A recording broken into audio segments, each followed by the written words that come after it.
everybody out there, and welcome back to Garage Talk with Oval Window Racing. Yes, furnace is running. It's still cold here, and I've been busy. I've got a mess. It's got an update here on Simon. Let's go over there and see if we can find some lights so I can show you what I got going on. Well, there it is, guys. I got part of Simon apart. Man, I feel bad for doing this to the guy. But as you can see, he's pretty rusty over in the one area over here. It's kind of a process that I needed to do a long time ago. Yeah, one thing I'm a little disappointed in, these aren't the same shape. This one's more square. The one I took out of there is a little more round. And I guess I did notice it when I did Hubert over here. His were a little bit different shape. And I did a search. Actually, when I bought these pieces, the guy said that this is the only one. And I am noticing with my car, the 56, I actually got two holes here, where Hubert only had one. He's a 63. And then, I got drill holes in here, but Simon only had two. I do dig the curve of the older sheet metal, or cross member, I believe it's what this piece is called. And I guess I can understand maybe the rigid, more strength of the curved one, curved style. But I did some research looking, and this is the only piece I could find. And I think pretty much it was basically based on a 64 on up. I think for the most part it'll go in there. Well, I hope. They've already got it tore out. They went in Hubert all right. Yeah, but anybody out there, knows that they make the other piece, it'd be great to know. So yeah, if you know, leave a comment down below. If not, well, even if you do leave a comment, I'll probably have this piece in before this video is up on YouTube. But yeah, making some progress. It's going on to February here. Got a couple more months before driving season here in Michigan. So I guess I better get busy and quit talking. All right, I'm getting kind of excited. I've got a patch panel in. Yes, got a little more work. Got a little hole to button up there. The more exciting part is what's going on inside. Ow. I've been cutting on Simon, so he gets back at me once in a while. Bump my head getting in here. But yes, look at that. We now have one cross member in, and barely can we see any daylight through there. This side I still have to do.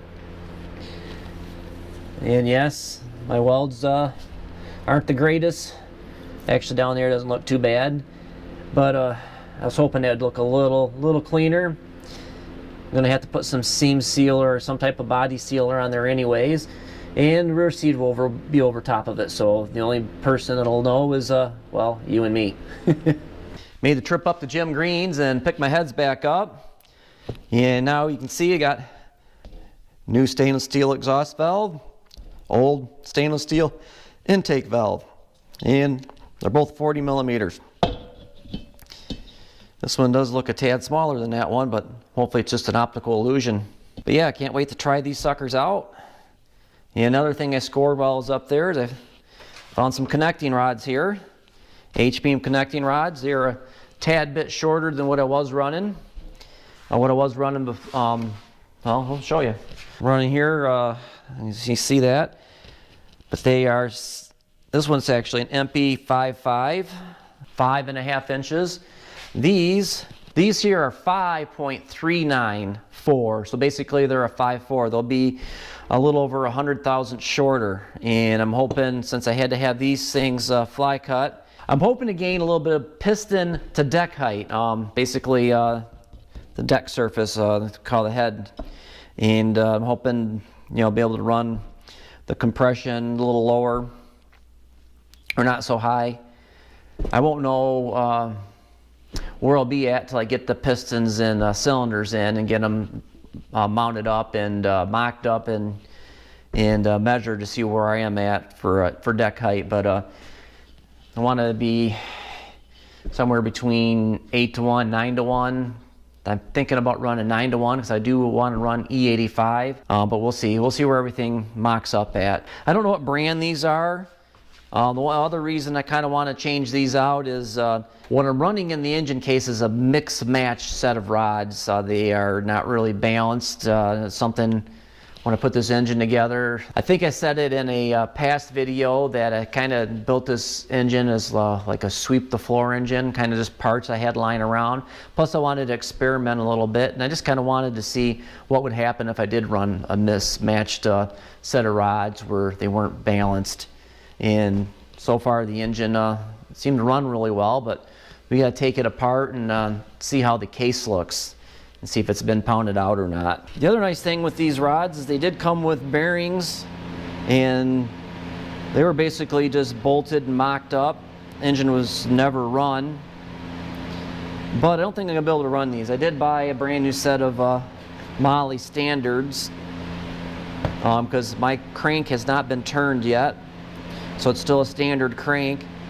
And this one is labeled, I don't know if you can see that, it's actually stamped 0.25, or there's no point in there. It's stamped 0.25, which I'm believing that's metric for 10,000ths. So I think these are for a crank that has been turned 10,000ths under.